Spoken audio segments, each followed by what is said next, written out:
Welcome to the Megacast, our live daily TV, radio, and streaming show talking about all things Michigan and the Oakland County area. I'm Tyler Kieft.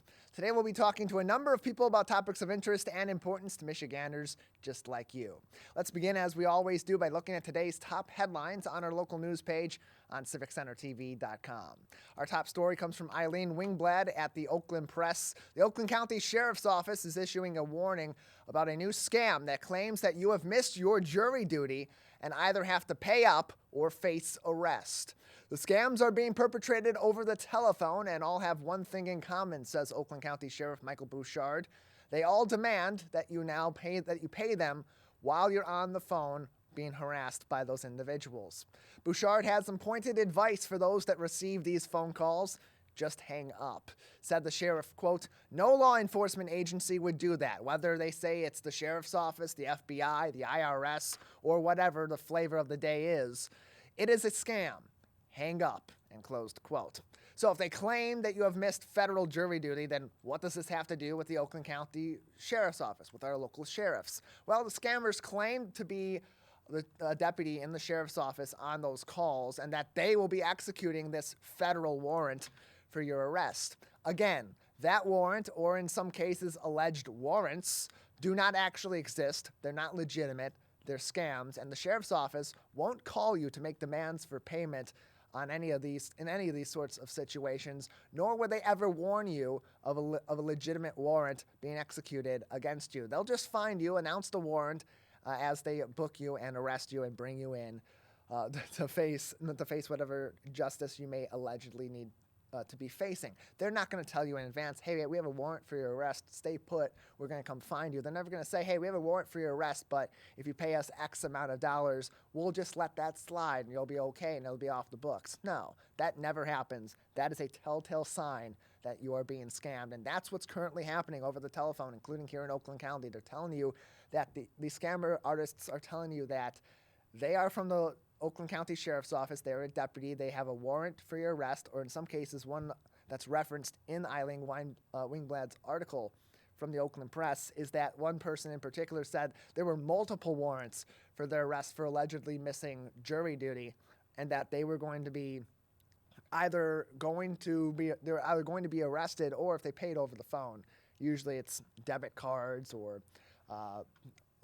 some payment app like Venmo or Cash App or Zelle or something along those lines that just simply give them access to your bank account even on top of that, and it can lead to further issues. That's kind of what these scam artists are trying to do. They're trying to convince you that they're with an agency of authority, that there's some issue that is on your criminal record at this point. It could be on your criminal record going forward to scam you out of your hard-earned dollars, and often at that point they run. It's a fake number, it's a burner phone, it's something along those lines, and they're harder to track down at that point.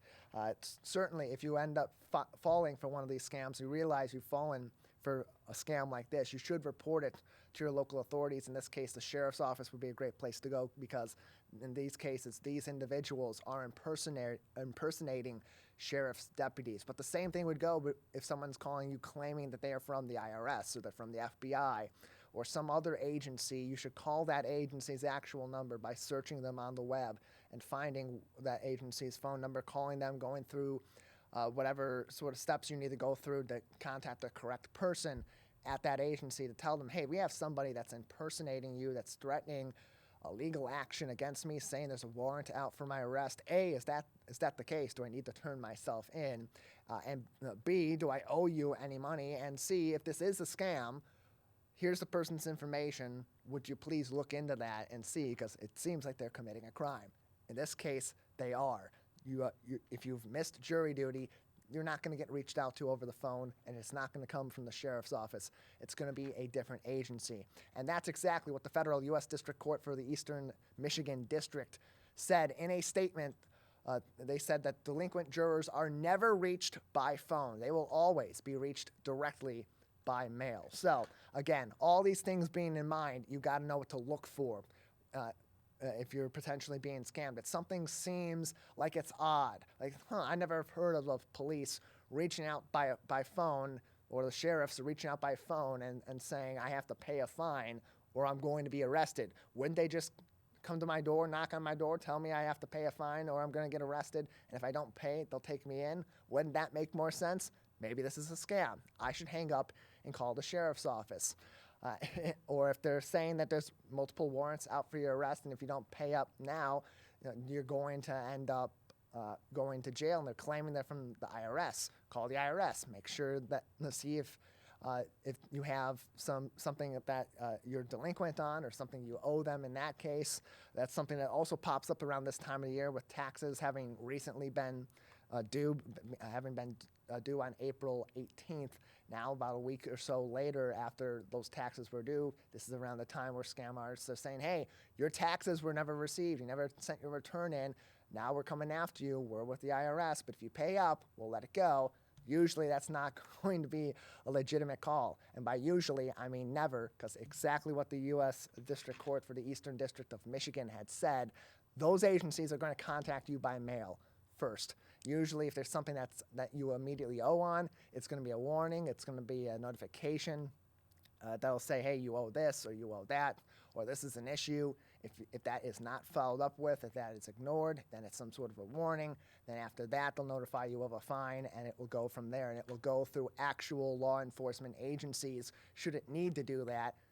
And they're not going to call you and demand money. They're not going to call you and threaten you with a warrant for your arrest. If they're going to arrest you, if they have a warrant to make an arrest, they're simply just going to do that. So looking for things that are out of the ordinary, a key thing to be doing in the case of a scam, to even just to think that this might be a scam and take those steps you need to verify the information. It's better to delay going through with whatever you're being asked to go through with so that you can verify that information, than to go through with it and realize you've been scammed and you may not be able to walk that back, or further issues may arise, especially if you're paying somebody with a payment app like Venmo or something like that that has access to your checking account.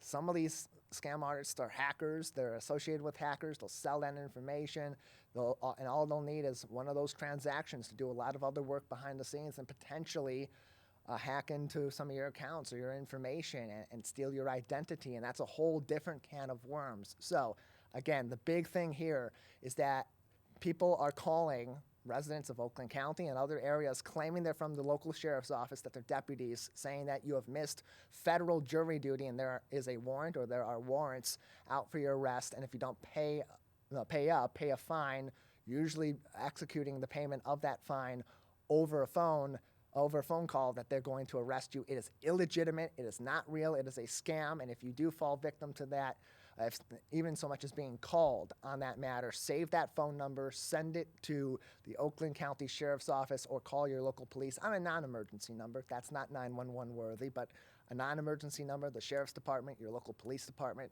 Report that scam and do it as soon as you can so they can look into that and coordinate with whatever agencies they may need to, or use whatever information they may have on that scam to try to track these people down and shut this thing down. It starts with you knowing what you're looking for. Don't get scammed. CivicCenterTV.com, on our local news page, plenty of more information from the Oakland Press on this matter and more. CivicCenterTV.com. Just click on our local news page. Additionally, making headlines today on our local news page from you, Stella U at Bridge, Michigan. We recently talked about this on our show, potential new legislation that would sharpen the distracted driving laws in the state of Michigan. Unfortunately, for that law and that package of laws this week, it hit a roadblock. As the first of these three bills in the package, House Bill 4250, was struck down by a bipartisan group of about 57 members of the 110-member House on Tuesday afternoon, blocking a part of this legislative package that would make our state the 26th in the union to ban use of handheld electronics while driving, expanding current laws beyond simply just texting. Currently, fines for texting while driving are about $100 on the first offense and $200 for subsequent offenses. Under this new legislation, those fines would jump to upwards of $500 and hit you with a civil infraction. In addition to that, you could also have points added to your license, and those are the bad kind of points, not the ones you want to have in life, and even potentially set you up to have your license suspended upwards of 90 days. And that's exactly what caught bipartisan support to say no to this particular bill. Leaders on both the Republican and the Democratic side of the aisle believe that these new laws would be too harsh and too punitive, punishing drivers far beyond what they believe to be necessary in the cases of these offenses. Insurance costs were also playing a factor for some leaders in saying no on the bill, adding that these offenses would only make Michigan's already expensive insurance costs skyrocket even further, especially as you factor in adding points to your license, having your license suspended, multiple fines, and civil infractions. That could really take a toll. Said Harrison Township Republican Representative Alicia St. Germain, quote, "In Michigan, we have the highest rates in auto insurance as it is," and closed quote. One of the members of the House that voted no on House Bill 4250. Other bills involved in this package are still on the docket, are still in the pipeline. Whether or not they pass through, whether or not they take a delay and take a step back and maybe rethink some of this legislation is yet to be said, but plenty more information in this article. Click through by following one of the links on our local news page on civiccentertv.com for more information. Additionally, making headlines today from Dana Afana at the Detroit Free Press. Today, a multitude of agencies, actually right now, at this moment, a multitude of agencies at the local, state, and federal level are running through emergency response plans in downtown Detroit. The agencies are simulating emergency events in the District Detroit at Little Caesars Arena, as well as at locations near Ford Field and Comerica Park, to evaluate security at these mass gathering places, as well as the viability of emergency response, emergency medical care services, public information and warning systems, and more in one of America's largest major cities. The test will test the viability of response to stadiums, travel outlets such as the Q Line, local first responders, and more, helping these agencies improve already existing safety protocols in the case of an emergency in Detroit during a major sporting event, a concert, other large gatherings, or other dire emergency scenarios. These exercises are ongoing this morning through about 12 noon today, and both residents and visitors have been asked to avoid the District Detroit area until about 12 noon on Wednesday. In addition, southbound Woodward will be closed from Sproat to Henry Street during this testing, and the Q Line operations will be affected throughout the testing and even afterward until about 1 o'clock on Wednesday afternoon. 1 o'clock today will be about the time that the Q Line operations will go back to normal, but they'll be delayed during this testing from multiple agencies in the District Detroit, but it's all good. It's all for a good reason to test out our emergency services and emergency responses in the event of a major emergency, or even a moderate or minor emergency at one of these different places, and how that response, especially a multi-agency response in some of these cases, how viable those are at this time and how viable they could be with some improvements in the future. Certainly in our recent times, we've seen that become something that's been a focus in more isolated cases, for example, at Michigan State University, where they have been discussing changes in their security protocols and their plans in order to keep the university safe in the case of another emergency situation in the wake of their mass shooting on February 13th. And this is something that's regularly happening with our law enforcement agencies, with our public safety agencies, whether it be law enforcement, whether it be other first responders like EMS or fire departments or federal agencies like the FBI and so on, or FEMA. They are regularly running these tests or rethinking these scenarios and testing them out to see what those best practices are. That's simply what's going on here. There is not currently an emergency in the District of Detroit. They're just testing things out to make sure that the current plans are effective, or if they can change those plans to make them more effective in the event of an emergency. Those began about 9 a.m. this morning. They'll run till about 12 noon. And as we said, that area in the District of Detroit, you should avoid that if you need to go down to Detroit this morning or in the early afternoon. And if you're planning on using the Q Line to get around the D today, you might want to wait until about 1 o'clock or at least plan for there to be delays before about 1 o'clock this afternoon. Finally, making headlines on our local news page today on civiccentertv.com from Samuel Dodge at MLive. Of course, over the last several years, we've heard healthcare, of course, becoming a major boom industry here in Michigan, and something that's been a growing industry for a number of years across the U.S., especially in recent years, with a greater need for services and a much greater need for skilled workers in that particular labor force, especially following exits from the industry during and after the COVID-19 pandemic. Well, Michigan seems to be the place to be in that regard, with multiple universities and colleges in our state in the nation's top 100 nursing master's schools, that according to U.S. News and World Report's rankings. Top of the list in our state is the University of Michigan in Ann Arbor at number 8 overall, with the next down the list, Wayne State University. Speaking of downtown Detroit, Wayne State University, number 34 in the top 100. In addition, both Michigan State University and Oakland University's master's nursing programs also were in the top 100 of these rankings, with MSU coming in at number 73 and Oakland, the Golden Grizzlies, number 78. And just because they weren't in the top 100, that doesn't mean other Michigan schools weren't exactly just because other Michigan schools weren't in the top 100 doesn't mean they were exactly cupcakes in these rankings. U of D Mercy just missed the top 100, sitting at number 103 in this year's rankings, with Madonna University at number 123. Also placed in these rankings, Saginaw Valley State University and Grand Valley State University, also receiving national ranks in this regard. So, Michigan, a great place to be if you're going into a nursing program, especially an advanced nursing program like a master's program in nursing. Great schools all across the state of Michigan, a top 10 school in the University of Michigan, and another top 50 school, top 40 school in Wayne State University, and in our case, all these schools that were listed here, 4 of those in the top 100. 4 of the top 100 right here in the state of Michigan. 2 of the top 50, 4 of the top 100. The University of Michigan, Wayne State University, Michigan State University, and Oakland University among the top master's nursing programs in the entire state. That is according to this report, to these rankings from U.S. World and News report rankings. All these headlines making news today on CivicCenterTV.com's local news page, along with links to COVID-19 updates from the Centers for Disease Control and Prevention, the Michigan Department of Health and Human Services, and the Oakland County Health Division.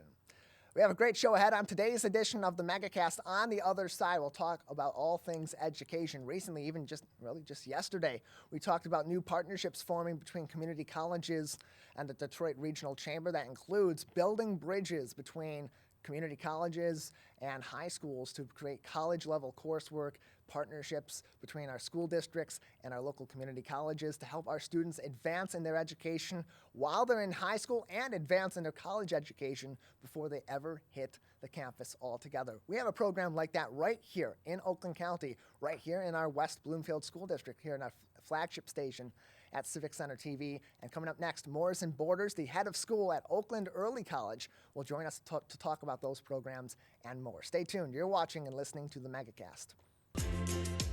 Like what you see? Beautiful works of art, masterworks of metal, and accomplishments of artistry will be on display near you. All kinds of artists from all walks of life come together to celebrate their skill and appreciate their work's beauty.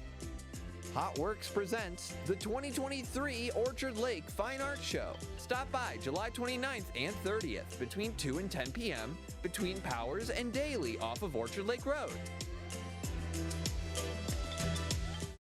Now that the vaccine is available for children 5 and up, why do you recommend it?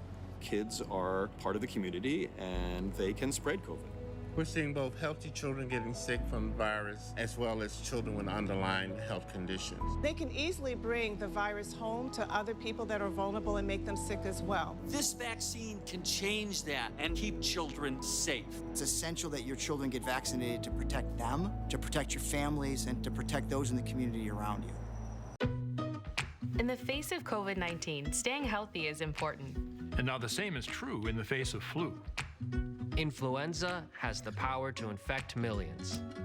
But it's easy to protect yourself, your family, and your community. The flu vaccine is safe and effective. And with COVID-19 still around, it's essential. Together we can face flu season head on. Visit michigan.gov/flu. Many people are feeling overwhelmed and struggling with mental wellness these days. So be kind to your mind. Give yourself permission to breathe. Share your feelings. You are not alone. Have hope. Talk to a Stay Well counselor for free confidential help 24/7 through the COVID-19 hotline. Ronnie started doing prescription pills at the age of 15, and by 19, he died. If your child is struggling with drug use, try not to be too proud to reach out for help. Don't be worried about what the neighbor will think or your family. Just get your child the help they need. Sometimes it's the hard road to take, but the hard road is nothing compared to living with the fact that your child is no longer with you. There's hope and help at drugfree.org. Watch Civic Center TV with our brand new live captions. To turn on live captions, go to civiccentertv.com and click Watch Live. In your web browser, click on the Options tab in the top right and find the Accessibilities tab. Then just switch on live captions to heighten your enjoyment of our local programming. Thank you so much for watching Civic Center TV.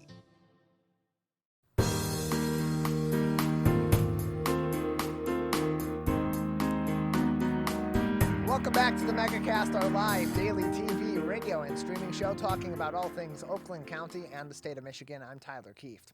You can learn more about our program and stay up to date with us on civiccentertv.com/megacast. Where you'll find links to each one of our partnering stations all throughout Oakland County and across the state of Michigan, including our co-flagship at My Michigan TV, and find our full shows and each segment on demand as well. So whether or not you're able to join us for our full live program each and every day, Monday through Friday from 10 a.m. to 11 or not, you can always find us online on demand on your time at civiccentertv.com/megacast.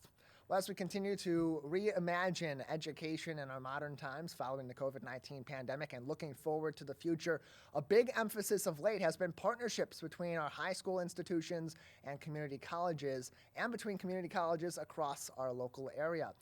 And one local school here in Oakland County is already well ahead of the field in that regard, and that is Oakland Early College. Joining us now on the program is the head of school at Oakland Early College, Morrison Borders, with us on the program today. Morrison, thanks for being with us. Hi, Taylor. Thanks for having me today. Yeah, glad to have you on to talk about Oakland Early College, because what's been such a big topic in education of late is creating partnerships between local college institutions, whether it be a four-year university or a community college, to provide college-level coursework to students while they're still in that K through 12 education program. You're doing something along those lines at Oakland Early College already. So tell us about just the basics of what Oakland Early College is and how it kind of fits into that mold.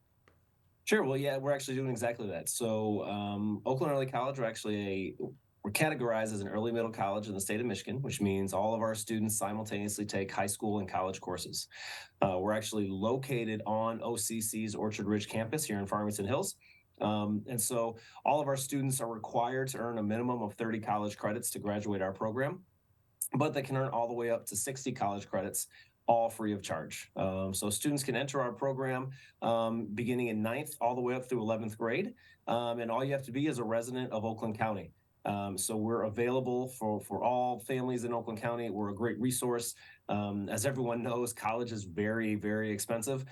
So depending on where you go to school and how many credits you earn while you're here at Oakland Early College, you're looking to save between $30,000 and $50,000 in just tuition costs, right? That doesn't even bring into account the savings from room and board, books, fees, things like that. So we are really giving our students an opportunity to kind of jumpstart their college career and put themselves in a great position financially when they are done. Yeah, and being that you said it's available to students all across Oakland County, when does that availability begin? Is that 9th grade all the way through when you graduate in 12th grade? So students can start the program starting in 9th grade, but they can also start in 10th grade and 11th grade. State law says that students cannot start an early college program after count day, their 11th grade year. right? So we're actually a 5-year program. That 5th year, we like to call it your pre-bachelor year. Because you're a full-time college student on OCC's campuses. And even though we're located at the Orchard Ridge campus, our students can take classes at any Oakland Community College campus across the county, right? So we'll have students who will graduate with us with a general associate's degree and then take that and transfer to a 4-year school. We send students to Michigan every year, Michigan State every year. We sent a student to Harvard last year. We send the students to in-state schools, out-of-state schools, and those college credits follow them to those new schools, right? We also have students who participate in many of OCC's job certificate programs. Currently, we have a student who is pursuing his degree in culinary arts. We have a student who's enrolled in the paralegal program. So when she graduates next year with us, she'll earn her high school diploma and her paralegal certificate, so she can go right to work in a law office. She ultimately wants to be a lawyer, so it's a great choice for her. We also had a student in the past who went through the OCC paramedic and EMT program. He graduated our program at 19 years old, and about a month after he graduated, he had a full-time job working with the Farmington Hills Fire Department as a paramedic and an EMT. Everything all the training that he needed, he got free of charge through Oakland Early College and the programs that we have partnered with OCC with. So taking a step back, you said that students are no longer eligible after count day in their 11th grade year, but it's available from 9th grade all the way through that point, Morrison. And so if parents are interested in getting their kids involved in this, certainly if the kids want to get a jump start on their college career and get some advanced curriculum into their day-to-day, how can they get into Oakland Early College?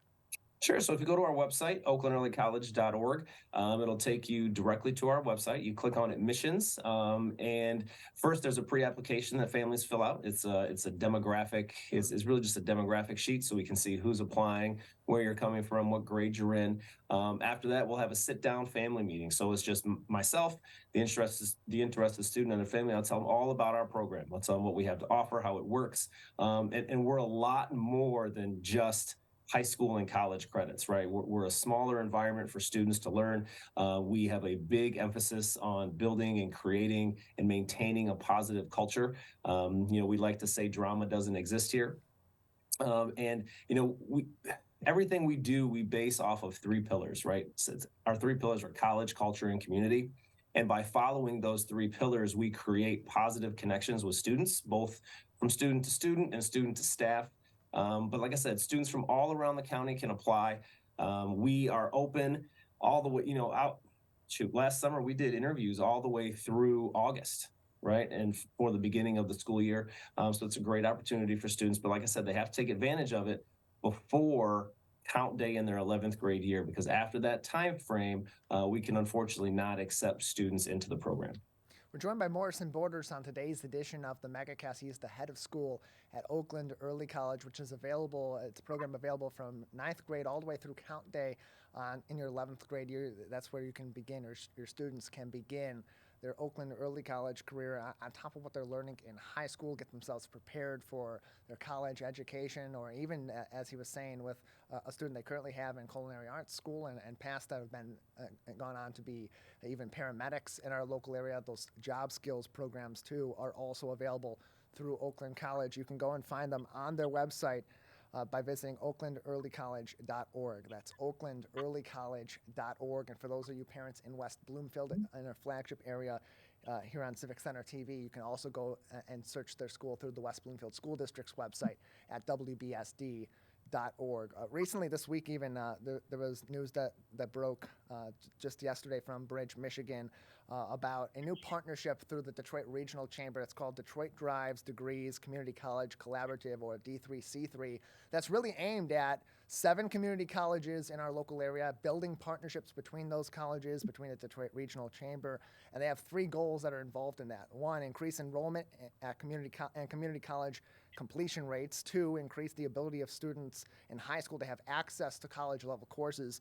And 3rd, to build those strong partnerships between employers and these college students and these institutions to build job skills and to develop talent for the next generation of that workforce. And that's all things that are already ongoing at Oakland College, Early College. You've talked about some of those success stories already, but for students that have gone through that program recently and are currently going through that program right now, how is it directly benefiting them? How have they said that this program is really changing the course of their education?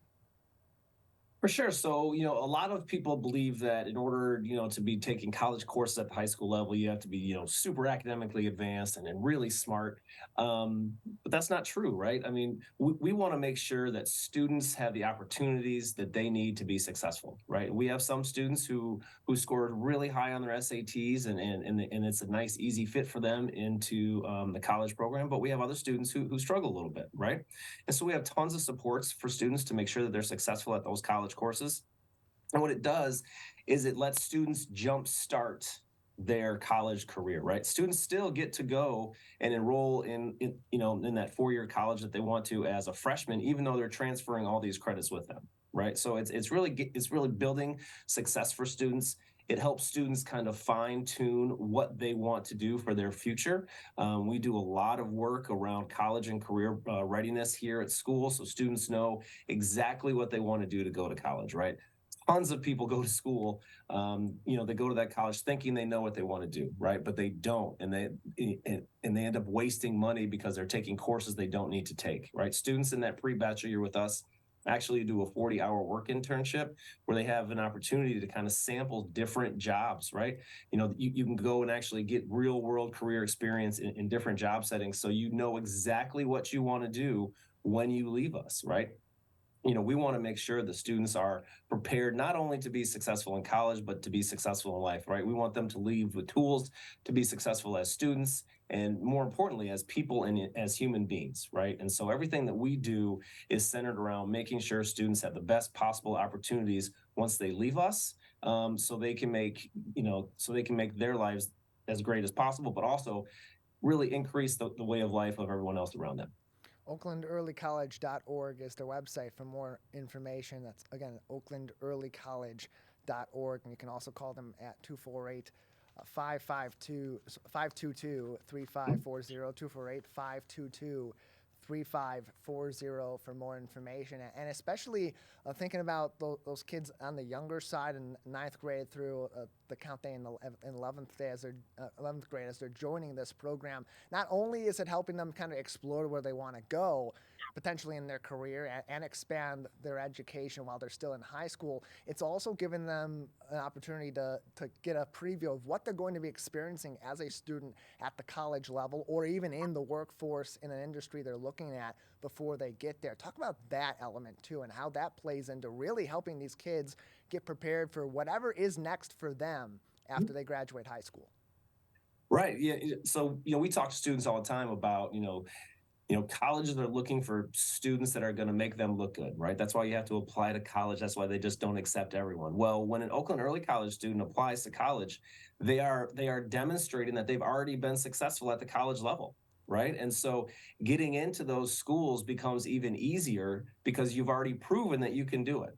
Right. So if you stay, let's say you stay at, West Bloomfield High School or another local Oakland County high school, you can earn college credits through taking AP classes, right? You take the AP class, you earn a high enough score on the AP test, and you earn that college credit.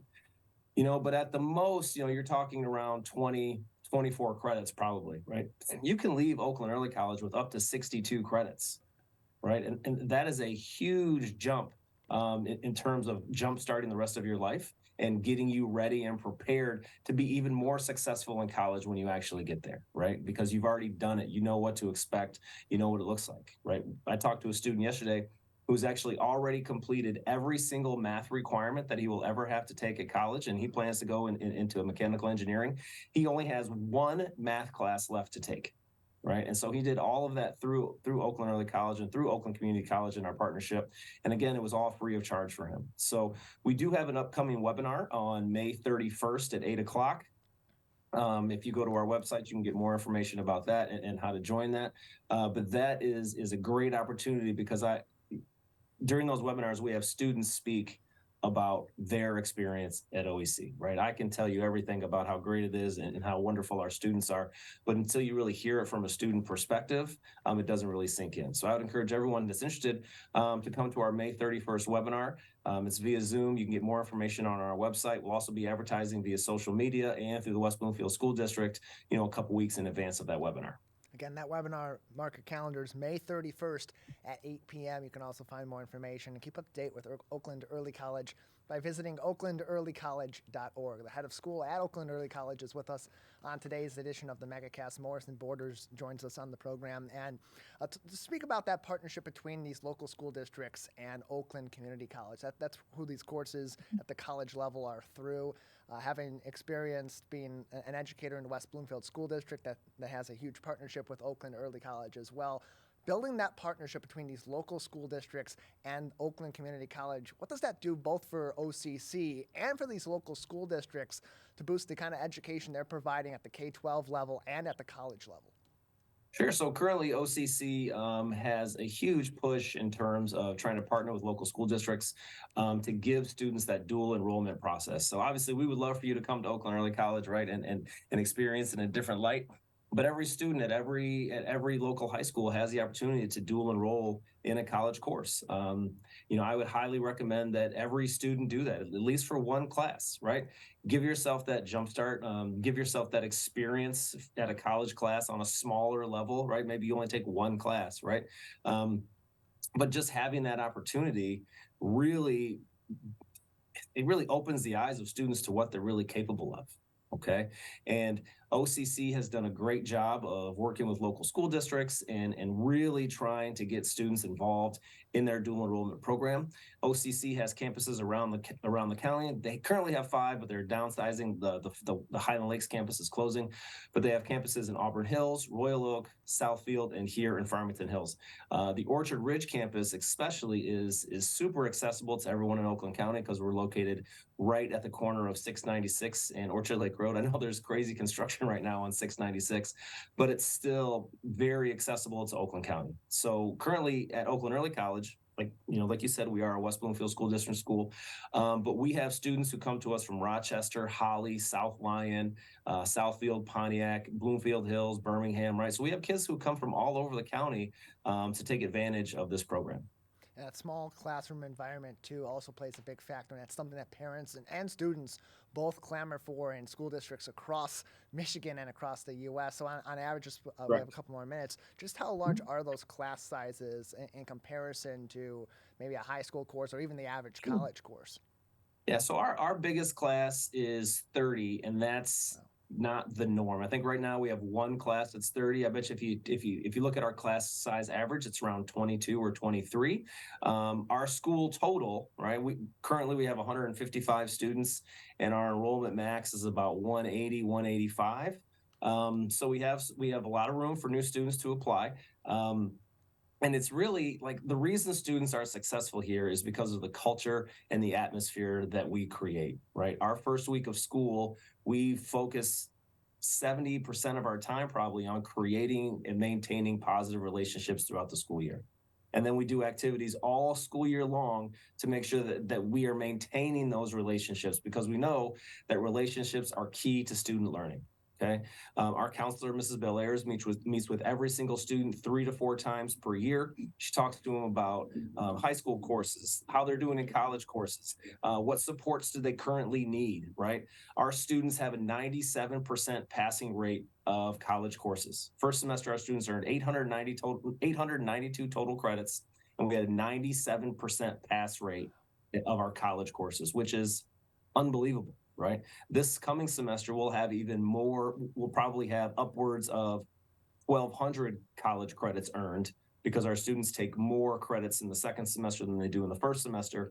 And again, we're going to be right at that 97, 98% pass rate, which is outstanding when you take into account that these are high school age students taking college courses.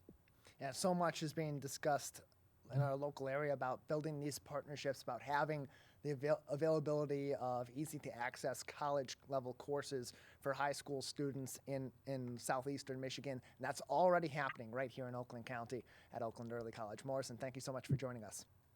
Hey, thank you so much. Again, please mark your calendars May 31st for our webinar. You can go to our website, oaklandearlycollege.org, to get more information or be on the lookout on social media and through the West Bloomfield School District for more information of that coming up soon. OaklandEarlyCollege.org is their website. We'll take a break on the Megacast. On the other side, plenty going on in the political world. President Joe Biden announcing his re-election campaign this week. And also in other news, some shakeups in cable news. How can all of these things factor into 2024, and how does it change the political landscape we're in right here and right now? Joining us from Oakland University after the break, as always, to talk about politics on Wednesdays is Dave Dulio. Stay tuned. You're watching and listening to the Megacast. Stop by West Bloomfield Town Hall June 14th and get your health in check at the 14th Annual Greater West Bloomfield Health and Wellness Fair. Over 40 businesses, organizations, and vendors take the time to showcase healthy practices, tips, and resources for the community. Young or old, there's something for everyone and everybody. 11 a.m. to 2 p.m. Wednesday, June 14th, the 14th Annual Greater West Bloomfield Health and Wellness Fair. This community update from Civic Center TV and 89.3 Lakes FM.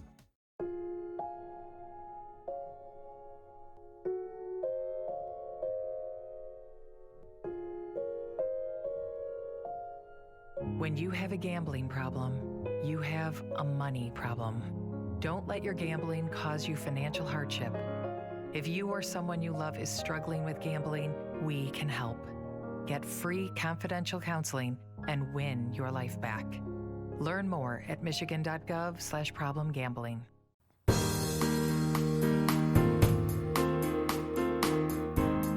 Welcome back to the Megacast, our live daily TV, radio, and streaming show talking about all things Oakland County and the state of Michigan. I'm your host, Tyler Kieft. You can always find us on demand, civiccentertv.com/Megacast. That's our full episodes and each individual segment, just in case you're not able to join us for the entirety or at all of our 10 a.m. to 11 a.m. Monday through Friday live show. You can always find us on demand on civiccentertv.com/Megacast. In addition, plenty of other original programming about your hometown from stations across Oakland County are also linked on civiccentertv.com/Megacast.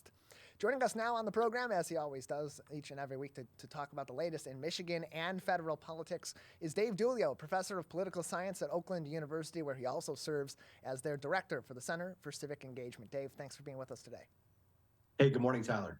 Good morning to you as well, and it's, of course, a great Wednesday morning when we have big political news that comes in late on Tuesday, and that this week is President Joe Biden announcing his campaign for re-election in the 2024 election cycle, announcing that online on Tuesday evening, and one of the main issues he was really talking about as being a pillar of his re-election campaign is the economy. What about the timing right now making that election do you think played into Joe Biden announcing this re-election? It seemed like for a while that he was hinting at that, and it seemed like a foregone conclusion. He's going to announce that he's running for re-election, but how much did the Trump indictment and other political storms of late play into, in your opinion, Joe Biden waiting until now to make that announcement? Yeah, I think it's pretty simple. As you mentioned, it was alluded to many times.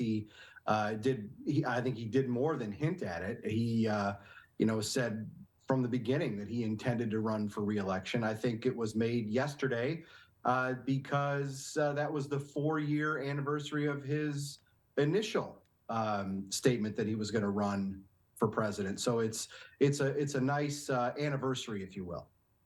Yeah, he would, should he be reelected, would extend his record of being the oldest person to sit in the Oval Office. He would be 82 on Inauguration Day in 2025. And as candidates are filing into this election, both on the Republican and the Democratic side, it's presumed it's going to be Joe Biden, as would normally be for a re-election campaign on the Democratic side of the ticket, but still kind of up in the air on the Republican side. But we could potentially have, once again, the matchup of two presidential candidates that could be among the oldest, or would be among the oldest in the history of that position.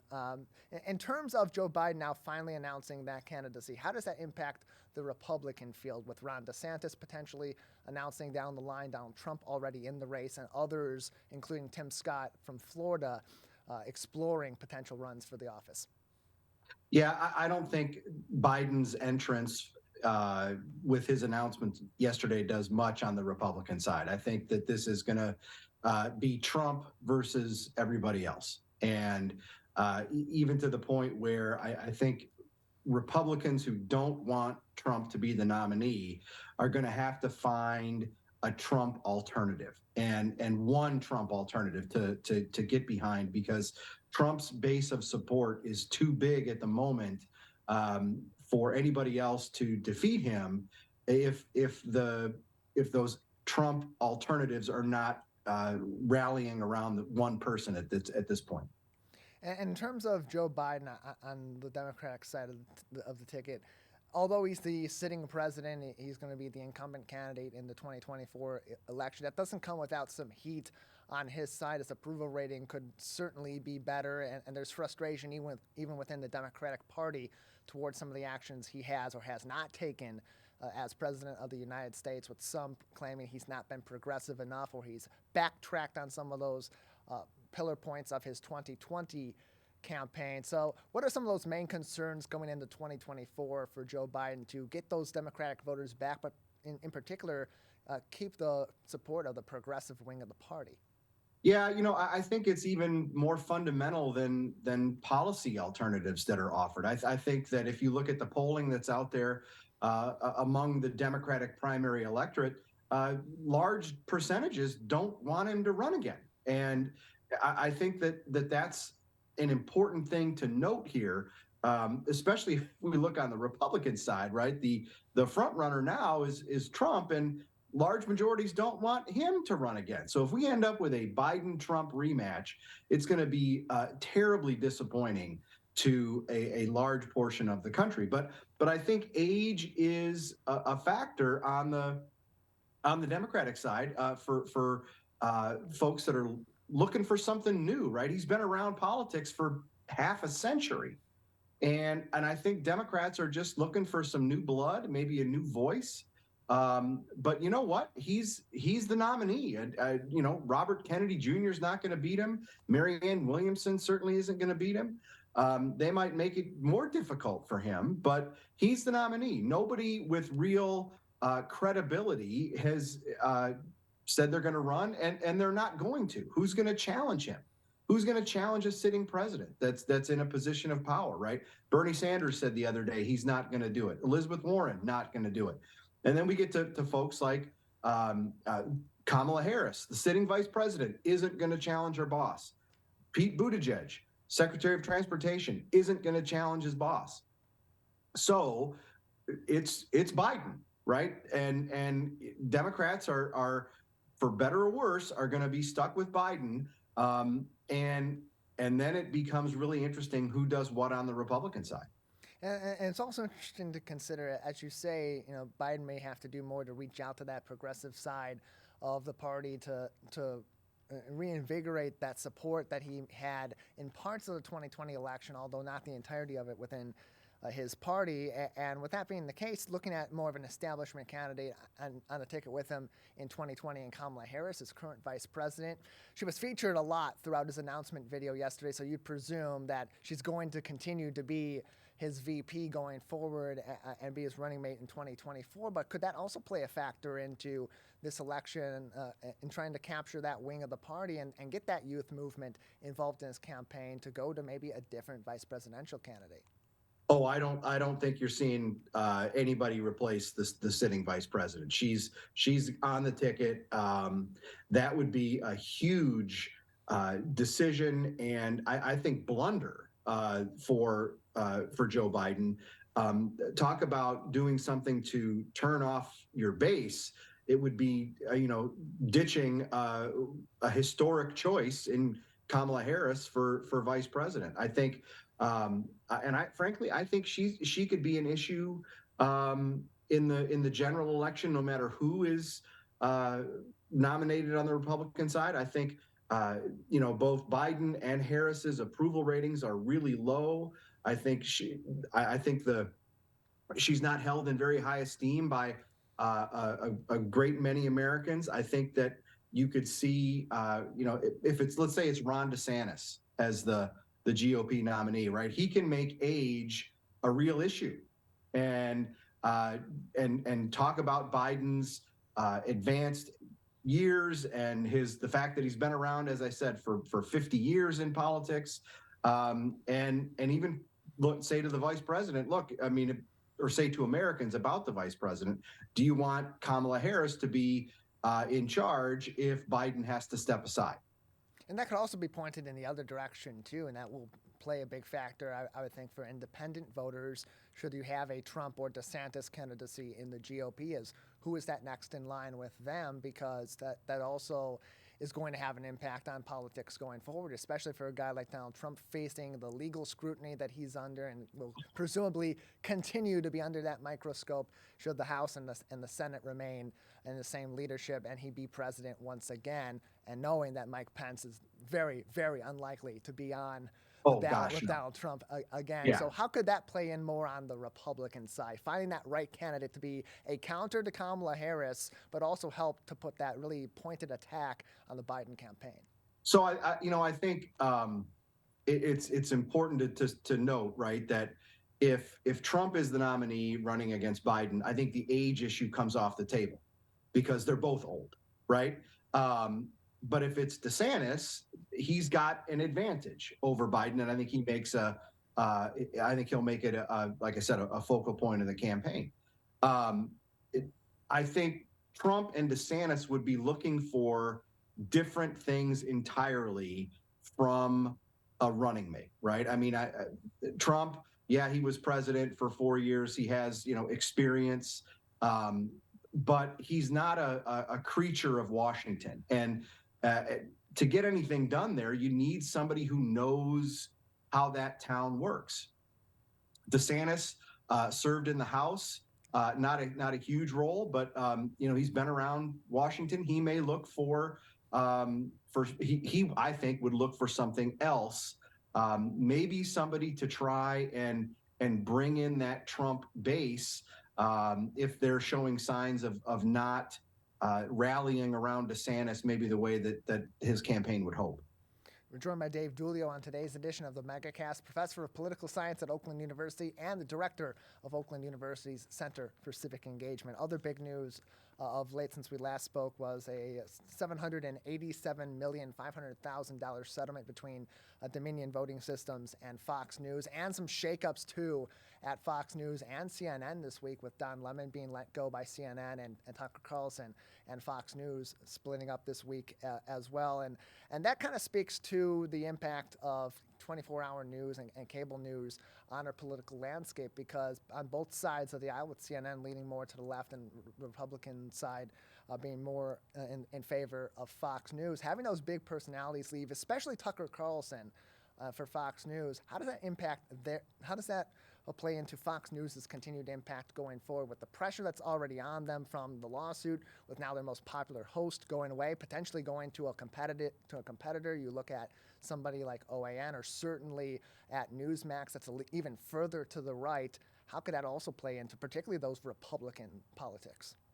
Yeah, I think let's deal with OAN and Newsmax first. I think the big thing with them is they're losing access to households, right? I mean, through different streaming services that are not carrying them anymore. I think that's an important factor here. But Fox lost, as you mentioned, their most popular host, right? I mean, Tucker Carlson absolutely killed it when it came to ratings. Now that 8 p.m. slot is very, very valuable for Fox. It's highly coveted. And it will remain important if they can find the right person to fill that slot. And I think that I would imagine that they're going to take their time and put in a bunch of research into this to find out who out there in the media landscape can not fill the void, but can maximize the value of that hour segment. Yeah, they'll have floating hosts in that 8 p.m. segment going forward. It'll be a variety of different people until they narrow down who will be taking over Tucker Carlson's time slot. It was estimated this week that to Fox News, Tucker Carlson, just as a media personality and given his popularity, worth upwards of just below $700 million to that organization in terms of the revenue they brought in. So going to have a huge factor on Fox News, which of course has a big big factor in Republican politics and on that side of the aisle, but plenty more will certainly come down the pike in the very near future to impact us now and in 2024. Dave, thank you so much as always for being with us. Thanks for having me. Oakland.edu/CCE is the place to go to catch up with everything happening at the Center for Civic Engagement and to engage in those programs yourself anytime all throughout the year, especially as we get closer and closer to the 2024 election cycle hitting full swing. That is going to do it for today's edition of the Megacast. As always, you can keep up to date with us on civiccentertv.com/Megacast and keep up with all of our partnering stations across Oakland County and throughout the state of Michigan with original programming all throughout the day in the 23 hours that they're not joining us Monday through Friday on the Megacast. You can also find all of our full shows and each segment on demand on civiccentertv.com/Megacast. For all of our guests and our entire crew today, I'm Tyler Kieft saying thank you for joining us. Until next time, take care of each other. We'll join you and we'll be back very soon.